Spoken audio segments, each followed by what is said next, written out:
हर हर महादेव। स्वागत है श्री शिव महापुराण कथा पॉडकास्ट के इस पावन श्रृंखला में। आज हम प्रवेश कर रहे हैं एक अत्यंत महत्वपूर्ण अध्याय में, श्रोताओं के पालन करने योग्य नियमों का वर्णन। शिवपुराण केवल कथा नहीं, यह एक श्रवण व्रत है, एक अनुष्ठान है, एक अंतर्मन की साधना है।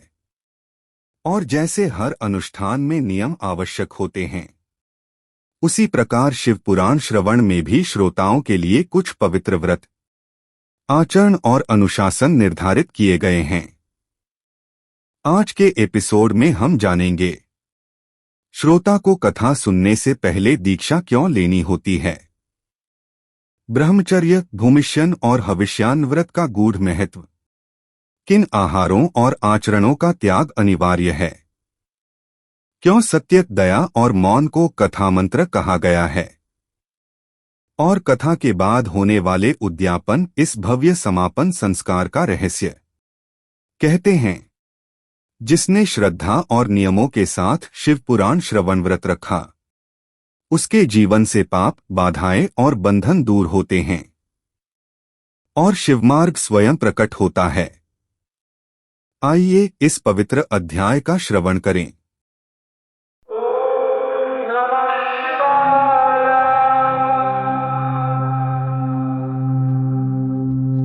नमस्कार। नमस्कार। आज हम शिव पुराण के महात्म्य प्रकरण के 7वें अध्याय पर बात करने वाले हैं और इससे एक बहुत ही दिलचस्प सवाल का जवाब निकालेंगे। हाँ, वो कि किसी महान ग्रंथ को सुनने का सही तरीका क्या है। क्योंकि ये सिर्फ कहानी सुनना नहीं है, ये एक पूरा व्रत है, एक आध्यात्मिक अनुशासन। बिल्कुल। और आज की चर्चा का मिशन यही समझना है कि इस ग्रंथ के हिसाब से एक आदर्श श्रोता वो खुद को तैयार कैसे करता है। हाँ, यहाँ श्रोता कोई पैसिव लिसनर नहीं है, बल्कि एक एक्टिव पार्टिसिपेंट है। ये सारे नियम उसे ज्ञान के प्रति ग्रहणशील बनाने के लिए हैं। एक तरह से जमीन तैयार करने जैसा, है ना? हाँ, बिल्कुल, ताकि ज्ञान का बीज उसमें ठीक से अंकुरित हो सके। तो चलिए इस प्रक्रिया को थोड़ा खोलते हैं। सबसे पहली और सबसे जरूरी शर्त क्या है? सूत जी शौनक ऋषि को बताते हैं कि बिना दीक्षा के कथा सुनने का अधिकार ही नहीं है। श्रोता को पहले वक्ता से दीक्षा लेनी होगी।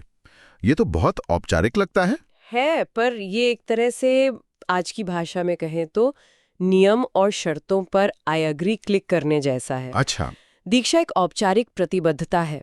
ये गुरु शिष्य परंपरा का हिस्सा है, जहां शिष्य ये मान रहा है कि वो इस ज्ञान को पाने के लिए बताए गए प्रोटोकॉल का पालन करेगा। तो ये वक्ता के प्रति सम्मान और ज्ञान के प्रति समर्पण का प्रतीक हुआ। बिल्कुल, ताकि ज्ञान का प्रवाह बिना किसी मानसिक बाधा के हो सके। ठीक है, तो दीक्षा एक तरह से एंट्री टिकट हो गया। लेकिन उसके बाद जो नियम आते हैं वो तो काफी सख्त हैं। जैसे ब्रह्मचर्य का पालन, जमीन पर सोना, पत्तल में खाना। आज के जमाने में ये बहुत ज्यादा अनुशासित, शायद कुछ लोगों को ये एक्सट्रीम भी लग सकता है। क्या इसका उद्देश्य सिर्फ शरीर को कष्ट देना था? नहीं, ये एक बहुत अच्छा सवाल है। इसका उद्देश्य कष्ट देना नहीं, बल्कि इंद्रियों को नियंत्रित करना था। अच्छा। जब आप जमीन पर सोते हैं तो आप आराम से ज्यादा जागरूकता चुन रहे हैं। जब आप सादा भोजन करते हैं तो आप स्वाद की लालसा को कम कर रहे हैं। ये सब बाहरी भटकाओं को कम करने के तरीके हैं। तो जब शरीर अनुशासित और शांत होता है तो मन अपने आप कथा के सार पर बेहतर ढंग से टिक पाता है। और इसी से जुड़ी एक बात मुझे बहुत कमाल की लगी। भोजन को लेकर, उपवास को उसे जरूरी नहीं बताया गया, बल्कि एक बहुत व्यवहारिक बात कही गई है। हाँ, विकल्प दिए गए हैं। अगर शक्ति है तो उपवास करें, नहीं तो घी या दूध पीकर या फलाहार करके कथा सुने। और एक और विकल्प भी है। हाँ, या फिर दिन में एक बार सात्विक भोजन, जिसे हविष्यान कहते हैं, वो भी कर सकते हैं। और यही वो लाइन आती है जो मुझे लगता है इस पूरे अध्याय का सार है। कौन से? सूत जी कहते हैं, कथा सुनने में रुकावट डालने वाले उपवास से तो मैं उस भोजन को बेहतर समझता हूँ जो कथा सुनने की शक्ति दे। सही बात है। ये तो कमाल का नजरिया है ना? ये बहुत महत्वपूर्ण बिंदु है। लक्ष्य शारीरिक तपस्या है ही नहीं, मानसिक एकाग्रता है। अगर उपवास से शरीर इतना कमजोर हो जाए कि मन कथा में लगे ही नहीं, तो फिर उसका फायदा क्या हुआ? बिल्कुल, तो वो साधन अपने उद्देश्य में ही बाधा बन गया। यहाँ व्यवहारिकता को प्राथमिकता दी गई है, जो इस पूरी प्रक्रिया को ज्यादा मानवीय बनाती है। असल मुद्दा शरीर को तंग करना नहीं, बल्कि मन को तैयार करना है। बिल्कुल सही। तो मतलब उपवास से ज्यादा जरूरी एकाग्रता है। ये एक बड़े सिद्धांत की ओर इशारा करता है, और यही सिद्धांत इस बात पर भी लागू होता है कि श्रोता को क्या खाना चाहिए। हाँ, क्या है कि ग्रंथ सिर्फ ये नहीं बताता कि क्या करें, बल्कि ये भी बताता है कि क्या न करें, ताकि एकाग्रता बनी रहे। बिल्कुल। और ये सूची बहुत विशिष्ट है। इसमें न केवल गरिष्ठ अन्न और कुछ खास दालें जैसे मसूर वो शामिल हैं, बल्कि कई सब्जियां भी हैं। सब्जियां भी। हाँ, जिन्हें आयुर्वेद में तामसिक या राजसिक माना जाता है, जैसे बैंगन, मूली और प्याज, लहसुन, हींग। तो ये सिर्फ क्या नहीं खाना है कि एक सूची नहीं है, ये तो एक तरह से मन को हैक करने की एक प्राचीन विधि है। मतलब ये इस विचार पे आधारित है कि आप जैसा खाते हैं वैसा ही सोचते हैं। आपने एकदम सही पकड़ा। हर वो चीज जो मन में आलस, उत्तेजना या भटकाव पैदा कर सकती है, उसे पहले ही समीकरण से हटा दिया गया है। तो लक्ष्य एक ही है। एक ही है, शरीर और मन को शांत, शुद्ध और स्थिर रखना, ताकि वो ज्ञान के लिए एक उत्तम पात्र बन सके। तो ये पूरी प्रक्रिया 3 स्तरों पर काम करती है। पहला है शरीर को साधना अपने खानपान और दिनचर्या से। हाँ। और दूसरा स्तर है मन को साधना। ये सिर्फ खानपान से आगे की बात है ना? बिल्कुल। अब बात आती है मानसिक और सामाजिक आचरण की। कुछ गुण अपनाने को कहे गए हैं: सत्य, शौच यानी पवित्रता, दया, मौन, सरलता, विनय। ये वो गुण हैं जो व्यक्ति को अंदर से विनम्र और ग्रहणशील बनाते हैं। और मौन का मतलब सिर्फ चुप रहना तो नहीं होगा? नहीं, इसका मतलब मन की जो बकवास चलती रहती है उसे शांत करना भी है। और इसके साथ ही कुछ चीजें छोड़ने को भी कही गई हैं। काम, क्रोध, लोभ जैसे विकार तो समझ आते हैं, लेकिन फिर कुछ सामाजिक नियम भी हैं, जैसे दूसरों की निंदा न करना। हाँ, खासकर ब्राह्मणों, पतिव्रता स्त्रियों और साधु संतों की। तो यहाँ एक ऐसा माहौल बनाने पर जोर है जो आध्यात्मिक उन्नति के लिए अनुकूल हो। निंदा और नकारात्मकता से मन में अशांति पैदा होती है, जो कथा के सार को ग्रहण करने में सबसे बड़ी बाधा है। ये एक तरह से अपने चारों ओर एक बबल ऑफ कंसंट्रेशन बनाने जैसा है। बिल्कुल। लेकिन यहाँ एक सवाल उठता है। कुछ नियम जैसे रजस्वला स्त्री को न देखना या पतित लोगों से बात न करना, ये आज के सामाजिक मानदंडों पर खरे नहीं उतरते। ये एक जरूरी सवाल है। तो क्या हमें इन्हें उस युग के सामाजिक पूर्वाग्रह के तौर पर देखना चाहिए? देखिए, हमें समझना होगा कि ये ग्रंथ एक खास समय और समाज में लिखे गए थे।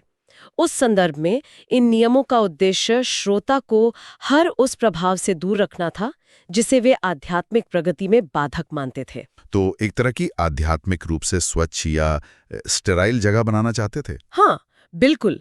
आज हम इन नियमों को सामाजिक नजरिए से देख सकते हैं और ये समझ सकते हैं कि वे उस काल की मान्यताओं को दर्शाते हैं, पर उनका मूल उद्देश्य आज भी प्रासंगिक है। यानी ध्यान भटकाने वाली चीजों से दूरी बनाना। सही बात। एक मिनट, तो ग्रंथ एक तरफ प्याज, लहसुन जैसी छोटी छोटी चीजों पर रोक लगा रहा है। हाँ। और दूसरी तरफ वो समाज के सबसे वंचित और पापी माने जाने वाले लोगों को सुनने के लिए बुला रहा है। बिल्कुल। ये विरोधाभास तो कमाल का है। इसका क्या मतलब निकाला जाए? और यही इस ग्रंथ का सबसे क्रांतिकारी और खूबसूरत पहलू है। एक तरफ इतने कड़े नियम हैं, लेकिन जब बात आती है कि कथा कौन सुन सकता है, तो दरवाजे सबके लिए खोल दिए गए हैं। यह किसी वीआईपी लिस्ट जैसा नहीं है। ये ठीक उल्टा है। हाँ। सूची में साफ साफ लिखा है दरिद्र, क्षय रोगी, पापी, भाग्यहीन और संतानहीन पुरुष। और स्त्रियों के लिए भी विशेष उल्लेख है। हाँ, कैसे? जिन्हें बांझ कहा जाता है या जिनका गर्भपात हो जाता है। सोचिए, इसका संदेश क्या है? यह ज्ञान किसी सुखी या संपन्न वर्ग के लिए आरक्षित नहीं है, बल्कि ये कहता है कि जो सबसे ज्यादा कष्ट में है उसे इसकी सबसे ज्यादा जरूरत है। ये एक तरह का आश्वासन है कि कोई भी अपनी वर्तमान स्थिति के कारण इस ज्ञान से वंचित नहीं है। ये इस ग्रंथ की गहरी करुणा को दिखाता है। बिल्कुल। तो ये पूरी प्रक्रिया एक व्यक्ति को तैयार करती है, उसे हर तरह के भटकाव से दूर करती है और फिर उसे आमंत्रित करती है, चाहे उसकी सामाजिक या व्यक्तिगत स्थिति कुछ भी हो। सही। अच्छा, अब मान लीजिए कथा पूरी हो गई, क्या प्रक्रिया वहीं खत्म हो जाती है? नहीं, बिल्कुल नहीं। कथा का अंत भी उतना ही अनुशासित है जितना कि उसकी शुरुआत। उद्यापन? हाँ, एक उद्यापन यानी समापन समारोह का विधान है। लेकिन यहाँ भी वही व्यवहारिकता और करुणा दिखती है। वो कैसे? ग्रंथ कहता है कि जो समर्थ हैं, जो धनाढ्य हैं, वे बड़े आयोजन, हवन और दान कर सकते हैं। हाँ, सोने का सिंहासन दान करने जैसे महादान का भी जिक्र है। लेकिन जो गरीब हैं, या जिनके पास साधन नहीं है, उनके लिए सिर्फ श्रद्धा से सुनना ही काफी है। उनके लिए कोई आडंबर अनिवार्य नहीं है। मतलब भक्ति को किसी भी बाहरी कर्मकांड से ऊपर रखा गया है। बिल्कुल, फिर से वही बात, असली चीज भाव है, दिखावा नहीं। और इस समापन में भी कुछ दिलचस्प बातें हैं, जैसे पुस्तक और वक्ता का पूजन। हाँ, कथा समाप्त होने पर पुराण की पुस्तक और वक्ता दोनों की पूजा भगवान शिव की तरह ही करने का निर्देश है। ये तो बहुत बड़ी बात है। ये ज्ञान और ज्ञान के स्रोत दोनों के प्रति सर्वोच्च सम्मान है। पुस्तक ज्ञान का साक्षात स्वरूप है और वक्ता उसका माध्यम। ये हमें ज्ञान के वाहकों का सम्मान करना सिखाता है। और फिर प्रक्रिया को पूरा करने के लिए कुछ अंतिम चरण भी हैं, है ना? बिल्कुल, एक गृहस्थ श्रोता के लिए हवन का विधान है, ताकि श्रवण कर्म शांति से पूरा हो। और अगर हवन नहीं कर सकते तो यहाँ भी विकल्प है, उसकी सामग्री दान कर दें। फिर एक बहुत ही मानवीय पहलू है, त्रुटि निवारण। मतलब ये माना गया है कि इंसान होने के नाते प्रक्रिया में कोई कमी रह सकती है। उस दोष को शांत करने के लिए शिव सहस्त्र नाम का पाठ करने को कहा गया है। और अंत में 11 ब्राह्मणों को खीर खिलाना। हाँ, ये एक व्यक्तिगत साधना को सामाजिक उत्सव से जोड़ने का तरीका है। ज्ञान जब तक बांटा न जाए अधूरा रहता है। ये भोज उसी आनंद को समुदाय के साथ साझा करने का प्रतीक है। तो अगर हम पूरी प्रक्रिया को देखें तो ये सिर्फ 7 दिन की कथा नहीं है, तो एक पूरा ट्रांसफॉर्मेशनल वर्कशॉप जैसा है। आपने सही शब्द इस्तेमाल किया। ये पूरा अध्याय हमें सिखाता है कि प्राचीन परंपरा में ज्ञान को कैसे ग्रहण किया जाता था।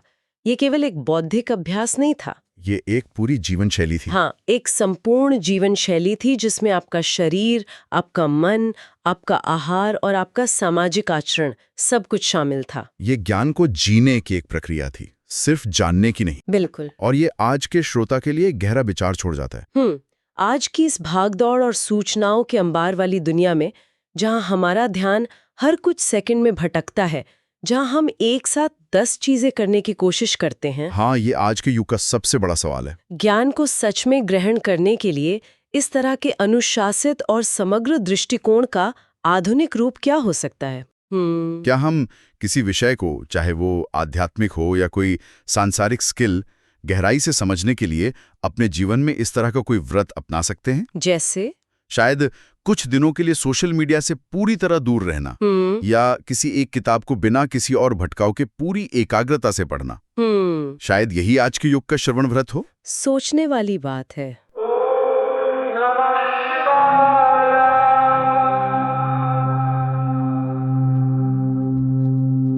हर हर महादेव। स्वागत है श्री शिव महापुराण कथा पॉडकास्ट के इस पावन श्रृंखला में। आज हम प्रवेश कर रहे हैं एक अत्यंत महत्वपूर्ण अध्याय में, श्रोताओं के पालन करने योग्य नियमों का वर्णन।